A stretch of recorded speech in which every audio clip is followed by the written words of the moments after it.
Jadi pada saat OTT itu saya bukan lagi juru bicara, sehingga sejumlah akses, sejumlah informasi yang biasanya didapatkan oleh juru bicara kemudian tentu sudah terputus pada saat itu. Yang pertama, saya tidak pernah menangani perkara ini baik di tahapan Dumas, penyelidikan, penyidikan, penuntutan ataupun persidangan selama saya berada di KPK.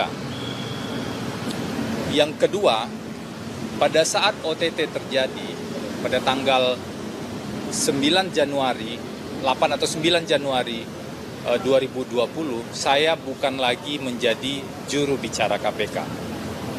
Karena saya sudah menyatakan, ada rekodnya juga di media pada tanggal 26 Desember tahun 2019, bahwa tugas saya sebagai juru bicara KPK sudah selesai. Bahkan itu hari pertama saya masuk kantor setelah pimpinan KPK baru pada saat itu mulai bertugas. Karena beberapa hari sebelumnya saya tidak masuk kantor karena sakit. Kemudian saya baca berita pada saat itu pimpinan KPK ingin mencari juru bicara baru, maka pada tanggal 26 di hari pertama masuk kantor itu saya langsung menemui pimpinan dan menyampaikan bahwa saya sudah bukan juru bicara lagi. Jadi pada saat OTT itu saya bukan lagi juru bicara, sehingga sejumlah akses, sejumlah informasi yang biasanya didapatkan oleh juru bicara kemudian tentu sudah terputus pada saat itu. Poin yang ketiga tadi sebagai bagian dari 5 poin untuk self-assessment terkait dengan conflict of interest adalah poin nomor 3, pada saat peristiwa itu terjadi, pada saat OTT itu saya tidak aktif atau non-aktif menjadi advokat. Karena saya sebelumnya disumpah sebagai advokat sebelum masuk KPK, setelah di KPK kemudian saya non-aktif, barulah kemudian setelah itu saya urus kembali izin advokat saya. Jadi posisi saya pada saat itu bukan sebagai advokat. Poin yang keempat adalah saya tidak pernah menguasai informasi-informasi yang bersifat rahasia terkait dengan perkara ini setelah saya tidak lagi berada di KPK. Bahkan informasi-informasi yang pernah saya dapatkan terkait dengan perkara ini adalah informasi-informasi yang sifatnya publik, memang untuk kebutuhan publikasi ke media. Contohnya, membuat poin-poin terkait dengan kebutuhan konferensi pers yang disampaikan oleh pimpinan dan juru bicara. Jadi, yang saya ketahui adalah informasi-informasi yang bersifat umum, yang bersifat pokok, yang semuanya sudah terpublikasi. Nah, itu juga saya sampaikan tadi. Nah, yang terakhir yang juga menjadi poin penting yang saya lakukan self-assessment adalah saya melihat apakah ada aturan atau mekanisme yang disebut dengan cooling off period atau tenggat waktu ketika seseorang tidak lagi menjadi pegawai di sebuah instansi. Apakah ada aturan tersebut? Aturan soal cooling off period ini biasanya adalah aturan-aturan yang memberikan batas waktu kapan atau sampai kapan seseorang pegawai atau seorang pejabat tidak boleh melaksanakan pekerjaan terkait dengan mantan kantornya. Nah, di KPK tidak ada aturan tersebut. Saya sudah cari itu. Seingat saya pada saat itu ada wacana mengatur soal cooling off period ini. Namun sebagai bentuk kehati-hatian, itikat baik saya dan kemudian kesungguhan saya melihat aturan itu, saya mencoba menggunakan metode komparasi dan melihat aturan di instansi lain. Saya menemukan ada Permen PAN RB yang mengatur soal cooling off period itu dalam waktu 2 tahun. Jadi misalnya kalau si A itu pegawai di KPK, maka dalam waktu 2 tahun ke depan dia tidak boleh mengurusi pekerjaan-pekerjaan yang terkait dengan pekerjaan dia sebelumnya di KPK. Jadi 2 tahun waktunya menurut aturan Permen PAN RB.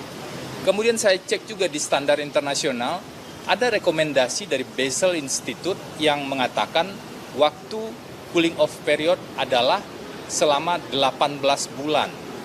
Nah, sementara kalau dibandingkan dengan perkara ini, saya sudah pamit dari KPK sekitar Oktober 2020 dan baru menangani perkara ini di tahap persidangan yang sedang berjalan ini pada bulan Maret tahun 2025. Jadi sesungguhnya jaraknya jauh sekali, lebih dari 4 tahun. Nah, berdasarkan 5 aspek itulah, di self-assessment itulah kemudian saya memutuskan untuk mendampingi Pak Hasto. Mendampingi Pak Hasto ini tentu saja bukan membenarkan kalau memang ada yang salah ya, tapi menguji semua fakta yang ada di berkas perkara di forum persidangan yang terbuka untuk umum. Nah, terakhir ini juga perlu saya sampaikan, saya juga menyampaikan pada saat peristiwa OTT tersebut terjadi, saya memang diminta untuk membantu, karena saya di Humas ya, untuk membantu menyiapkan konferensi pers dan poin-poin pokok yang disampaikan ke media. Jadi saya hadir di rapat yang terkait dan kemudian fokus saya adalah bagaimana agar informasi tersebar pada teman-teman media secara cukup, proporsional, tetapi lengkap untuk akuntabilitas pada publik.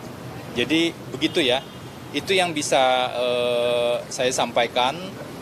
Intinya kurang lebih dalam proses pemeriksaan dan diskusi yang terjadi. Jadi banyak diskusi tentang peran-peran advokat tadi, dan itu saya jelaskan. Tentu dari perspektif undang-undang advokat, kemudian aturan-aturan yang terkait dan praktik-praktik yang terkait. Saya pikir itu dulu yang bisa saya sampaikan. Ini aja, tanya sederhana aja.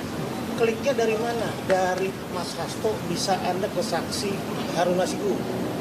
Apakah ketika Anda menjadi seorang advokat atas klien Pak Hasto, diduga penyidik KPK mengetahui banyak terkait informasi yang dimiliki Mas Hasto, khususnya terkait Harun dan yang lainnya? Apakah itu yang diduga kuat menjadi pemikiran penyidik sehingga harus mengkonfirmasi ke Anda soal HM dan Doni? Tidak ada konfirmasi tentang Harun Masiku ke saya.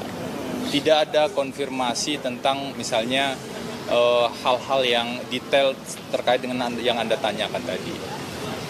Yang ditanya ke saya lebih terkait dengan pelaksanaan tugas saya sebagai advokat. Tentu saja dihubungkan dengan karena pada bulan Januari tahun 2020 tersebut saya masih pegawai KPK, tapi bukan lagi juru bicara KPK.